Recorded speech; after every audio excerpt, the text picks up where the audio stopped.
You will fail your way to greatness. Most people allow their fear of failure to outweigh their desire to succeed.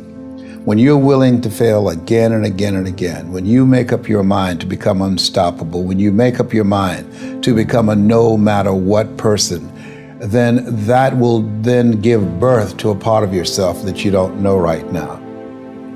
Imagine, if you will, being on your deathbed and standing around your bed, the ghost of the dreams, the ideas, the abilities, the talents given to you by life, and that you, for whatever reason, you never went after that dream.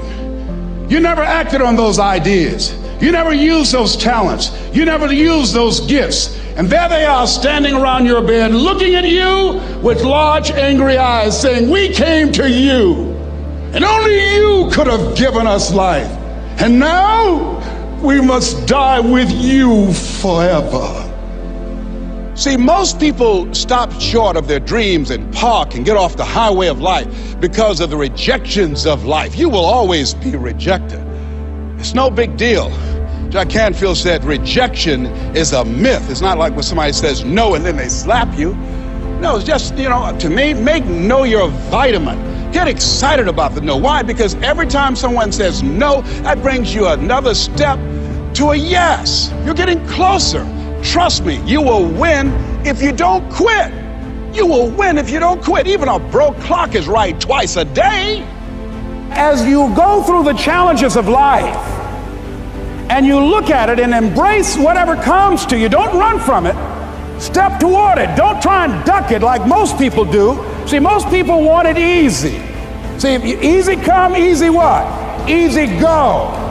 See, but when you go at what you're going to deal with and you deal with the difficulties of it, when you handle those hard things close at hand, making those hard decisions right now that you don't want to make, learning those things that you don't like to do, but you know that in order for you to get where you want to go, this is one of the hoops that you have to flip through. And I'm saying to you, whatever you got to do it, because if you don't, life is going to whoop you until you surrender. You have something that you brought to the universe, and that if you decide that my life deserves my developing this what I do well, and becoming the best at it, and mastering myself, and seeing what I have within me, if you decide to drop your buckets where you are and develop your gifts, I grant you, you'll never ever be without. I grant you that your gifts will take you places that will literally amaze you.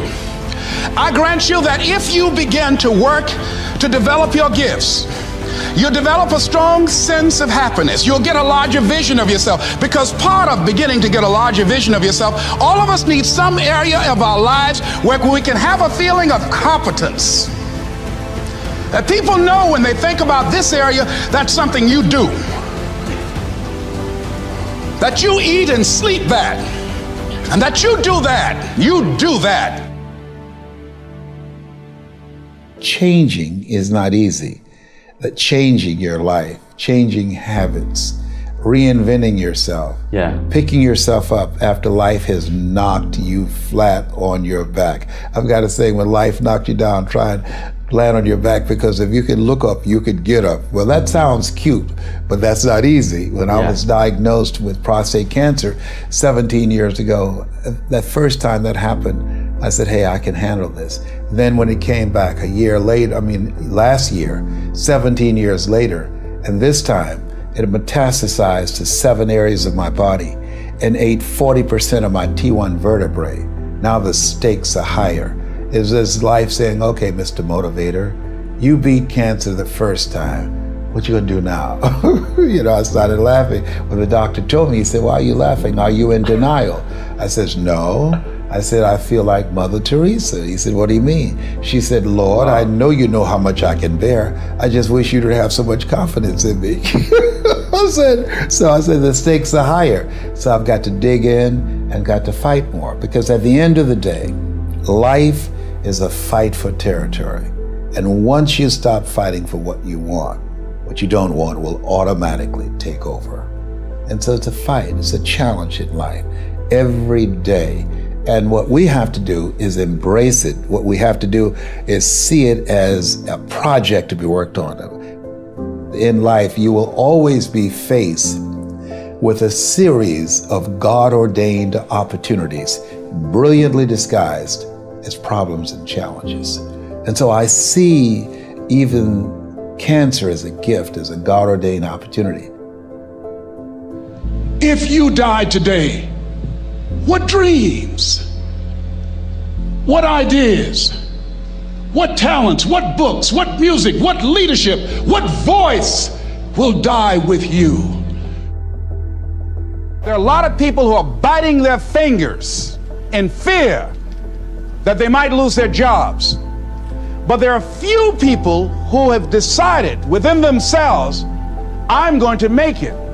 Some people aren't waiting to be cut. Some people are moving on their own because they feel within themselves, I've got what it takes to make it. They're not afraid about tomorrow because of how they see themselves, because of what they feel that they deserve, because of what they feel that they can create for themselves. Because these people have decided, as they look at the future, as they look at themselves, there's a way. Where there's a will, there's a way for me to begin to create a way out of no way. And when you have that kind of consciousness, when you have that kind of spirit, nothing can stop you. Nothing.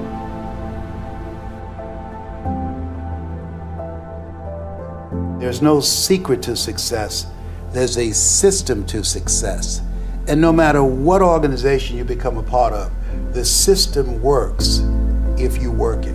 If you don't work it, it won't work. But it works if you work it. And that's one 4-letter word that most people don't like. They're not willing to work. There are winners, and there are losers, and there are people who have not discovered how to win. And all they need is some coaching. All they need is some help and assistance, just a little support. All they need is some insight or a different strategy, a plan of action to make some adjustments that will open up the key to a whole new future for them, that will give them access to the unlimited power that they have within themselves. That's all that they need. So what I want you to do is think about something you want for you, that's real for you, that's important for you, that will give your life some special meaning and power. And I don't even want you to say, I can do that.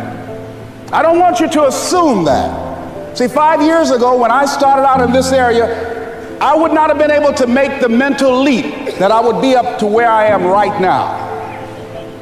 I don't want you to begin to just psych yourself out. No. I want you to be able to say something to yourself that will enable you to maintain a level of integrity with yourself. That when you say this, even when you face tremendous setbacks, it will be a benchmark to keep you in the game, to keep you moving forward and experimenting and readjusting your strategy and your plan of action, continuously looking for ways to win. I think we have to reflect on, who am I? Why am I here? What drives me? If I died today, what 3 words would I want said about me if I died today? You know, what is it that defines me? You know, and how do I define myself? So I went to the next mode necessary to start talking to people and seeking and asking for what I wanted and leveraging relationships and trying to find out, how do the people do it that went ahead of me? How do they do it? And then what is it I need to do? How is it I need to train myself, to develop myself? What's the resources that will be required in order to make it happen? And as I start seeking out and asking questions, I started running into people who said, I know someone who can help you do that. And they helped me get connected with those people. Remember, we have so much energy that can take us so far. It's necessary that you hook up with some other energy that can take you to the next level. I hooked up with them. They said, let's go. I said, away we go.